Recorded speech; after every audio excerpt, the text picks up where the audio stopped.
Hi, I'm Jared Johnson, Technology Evangelist for CData Software. In this video, we're going to walk through the CData Drivers for DataRobot, which offer a no-code DataRobot integration with popular BI, ETL reporting, and analytics tools. The website for our drivers is cdata.com/drivers/DataRobot. So, what do we offer? CData Drivers offer the ability to connect DataRobot with essentially every popular BI, ETL, and reporting tool. So we have drivers that are written to the ODBC, JDBC, and ADO.NET standards, which are widely supported by a range of applications ranging from things like Clover ETL and Cognos BI to Informatica, DB Visualizer, NetBeans, ODBC obviously supported in Tableau, tools like MicroStrategy, Microsoft Access, and the list goes on and on. So if you have any DataRobot customers that want to be able to work with their DataRobot predictions to do ETL reporting, business intelligence, analytics, the CData drivers are almost always going to help them be able to get there. So I'm not going to sit here and read this slide. It gives a little bit of information about CData software and what's going to be important there. So the things to note is that data connectivity is too important to be peripheral. So it's not an afterthought for us. It's the core of what we do. So we do it well. Adhering to those standards that I mentioned before is critical to make sure that our drivers can be used everywhere that people are using tools, in every tool that everyone is using. And because of the wide variety of standards that we support, you get connectivity to any tool that you would want to work with. So let's talk a little bit about the drivers and adapter technologies that we offer. So ODBC drivers are probably the most ubiquitous. They're usable in essentially every popular BI reporting and ETL tool. JDBC drivers are going to be usable in any tool that supports the JDBC standards. So these are typically your Java-based BI reporting and ETL tools. The thing to note about JDBC drivers is that they offer connectivity across platforms. So ODBC has historically only been supported in Windows. Mac and Linux environments now support ODBC, but JDBC has historically been supported across all environments. So if you have DataRobot users, DataRobot customers that are working in Mac environments or Linux environments, the JDBC drivers may offer the connectivity solution for the tools that they're already using. ADO.NET is the standard by Microsoft for talking to SQL Server instances. So we are using that standard to be able to talk to DataRobot. So we'll dig into that later, but essentially our drivers transform SQL queries into DataRobot API requests. So anyone that is writing C# or Visual Basic .NET applications, whether those are web apps or desktop applications, should be familiar with the ADO.NET standard. So if they can talk to SQL Server, they can talk to DataRobot using the ADO.NET providers by CData. SQL Server Integration Services is Microsoft's data transfer ETL platform. Typically it's connected to SQL Server instances and can talk to flat files. You get all of the lookups and switches and conditional forks that you're used to seeing in a standard data transfer workflow ETL tool.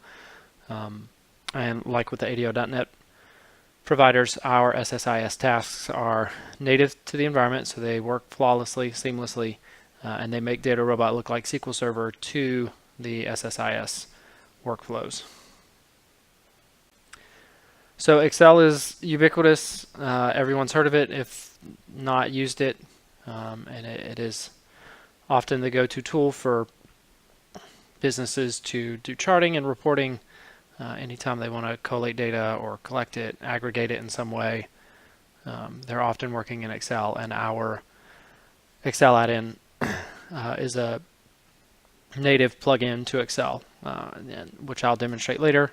But the idea is that you are able to easily import your DataRobot predictions into Excel and then do all of the things that you would normally do within Excel.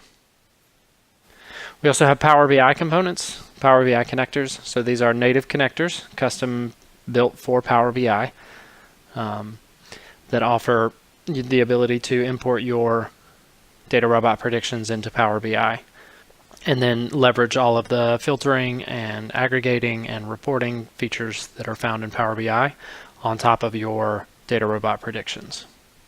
You can get started by downloading free trials. As I mentioned before, the website is cdata.com/driver/datarobot. For the sales team, if you're looking to put together a POC or a presentation, you can download a free license from cdata.com/community/datarobot. All you need is a datarobot.com email address, and the license will be sent to that address. And so you can download licenses as needed. The important thing to note is that these licenses are for DataRobot employees only. And if you have any questions about how to use our products, you can reach out to us via email at support@cdata.com, and we also have live chat at our website, cdata.com.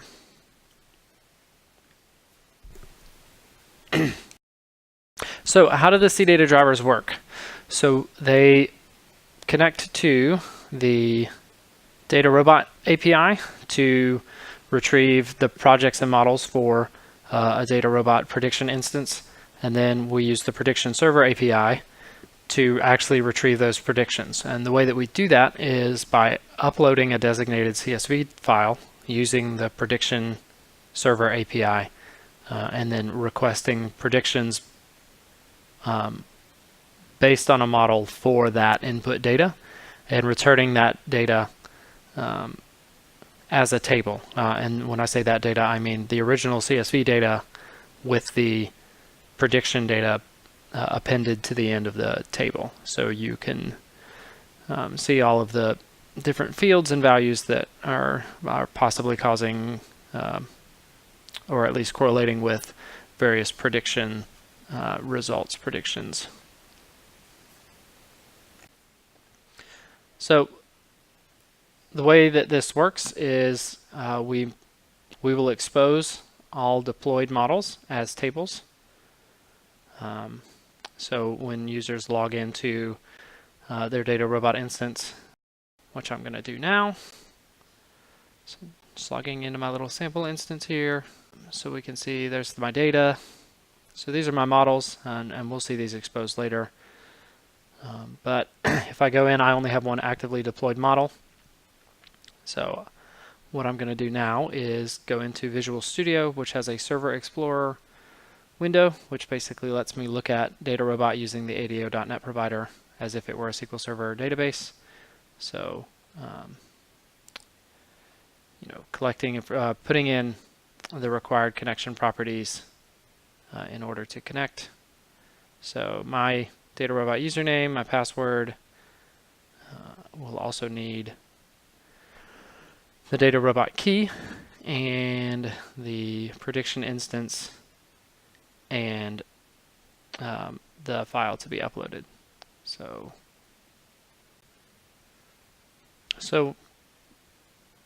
when I drill down, I can see that model, but I can also click in if I'm not sure what my model is or which model to use. I can look at the recommended models that are exposed by the DataRobot API. I can view all of the models that I have available to me for my predictions instance. So we'll scroll over and we should see the model types. So these were all of the model types that were exposed in the models that I have available to me.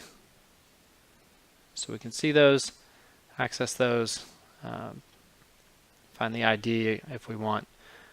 One of the cool things is that if you know the model ID and the project ID, you can actually get predictions from an undeployed model using the predictions API. So what I'll look at now, this is an input CSV. So you can see the different fields in my CSV. So race, age, gender, different medications, whether they were administered or not. This is based on the diabetes data set, sample data set. So I'll I'm going to retrieve data. So what I'm going to do is it's actually the driver is uploading the CSV document to DataRobot and pulling in the predictions based on that data. So 10,000 rows in my document, you can see 10,000 rows showed up in the result set. We can see that same original data, so gender, age, and weight. So just scrolling over in the original document show, okay, there's the end of the data, there's nothing else. So when I go back to my readmitted predictions table, you can see all of the original data from the input CSV. And when I get to the end, what we'll see is all of the prediction information. So predictions, the actual prediction itself, the prediction threshold, and then different prediction values, prediction value labels, as returned by the prediction server API. So with this data now exposed, you can perform analytics, you can do charting, you can do reporting, see all of the information that you would expect to be able to see natively within DataRobot, but now you're getting it seamlessly with no code into the predictions, analytics, BI reporting tools that you already use.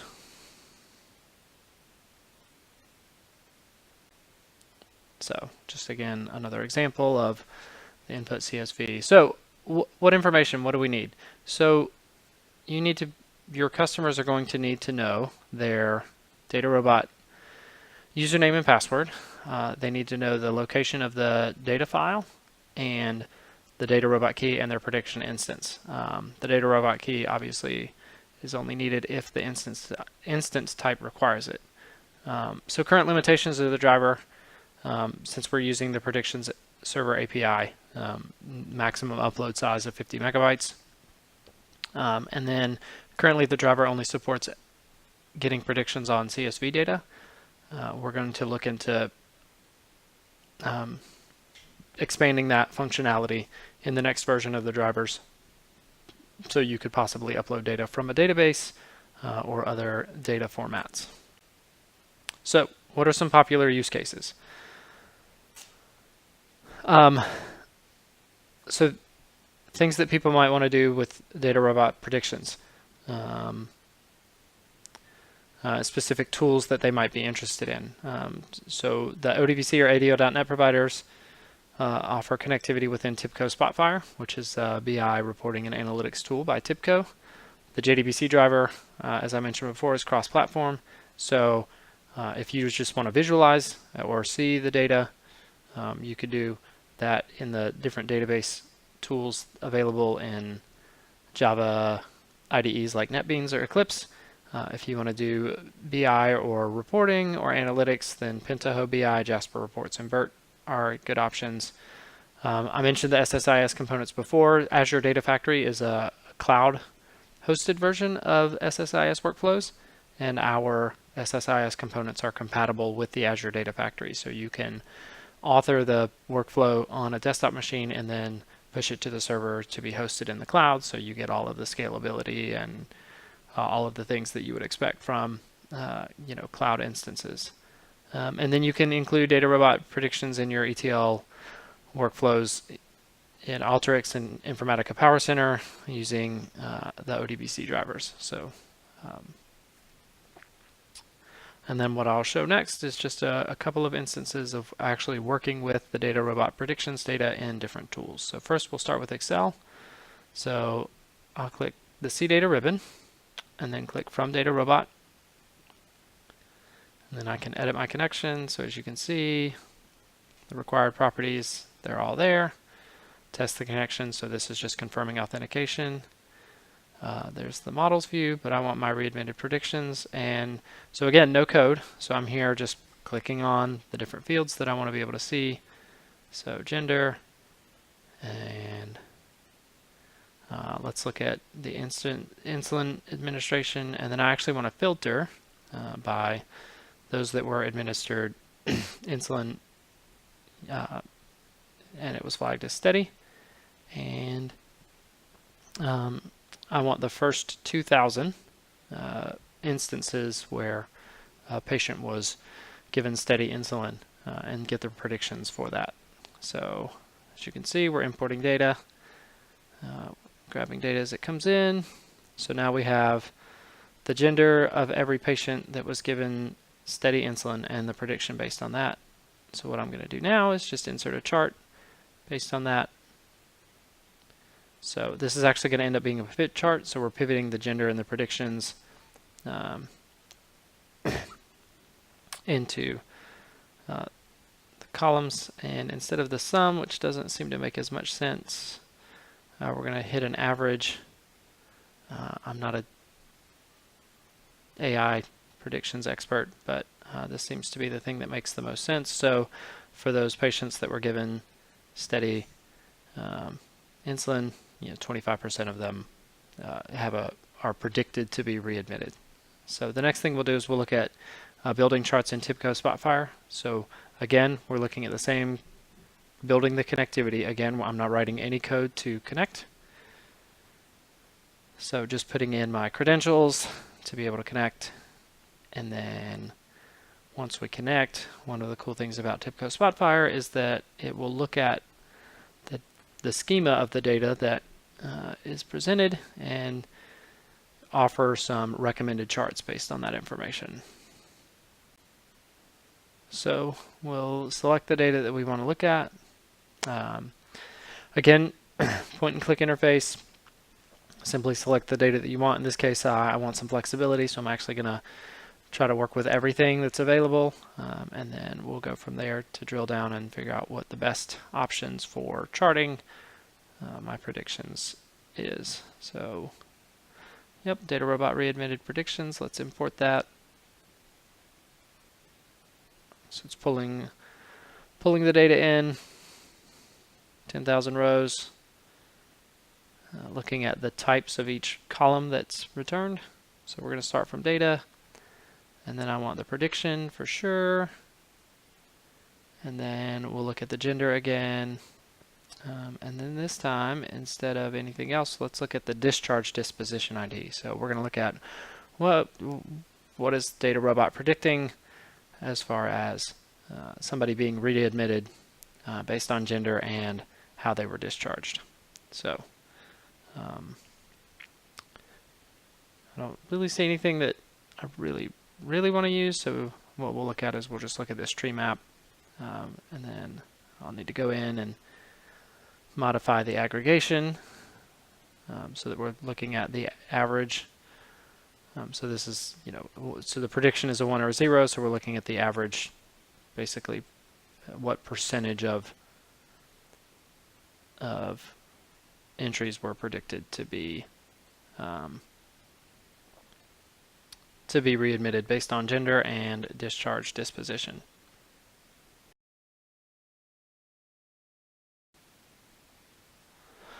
So that was a couple of live instances of working with the data. Another use case is publishing prediction reports. So different on-premise and tools have cloud-based or server-based instances. So you can author a report or perform some analytics on a desktop machine within your environment and then publish that report to either to a server or to the cloud.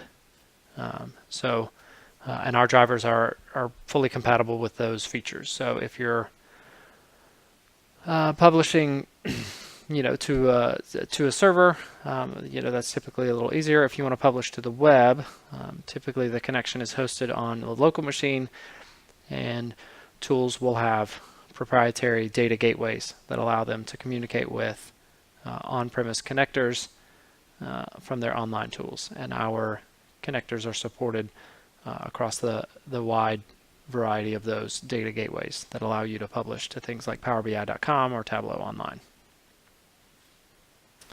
So last slide really is taking a look at pricing and licensing. I'm not going to run through the numbers.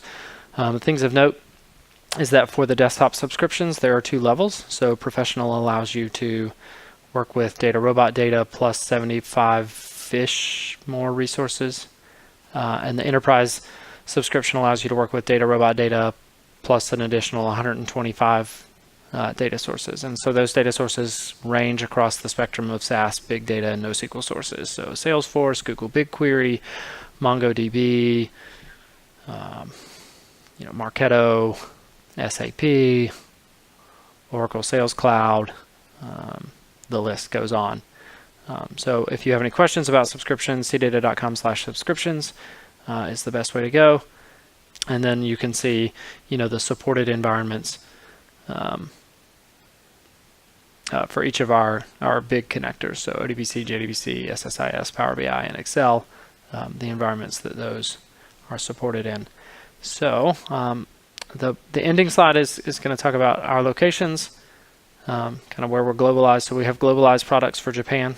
So we have an office in Japan that is its own office with its own products, its own websites. So, Japanese help files, Japanese tooltips, and then for the rest of the market supported, we have English. We have resellers worldwide. So if you have a global customer that needs, to work with the specific, like a local reseller, we have support for that as well. So that's it. If you have any questions, just reach out to us. Support@cdata.com for technical questions. If you have licensing or pricing questions, sales@cdata.com is going to be the way to go. Thanks.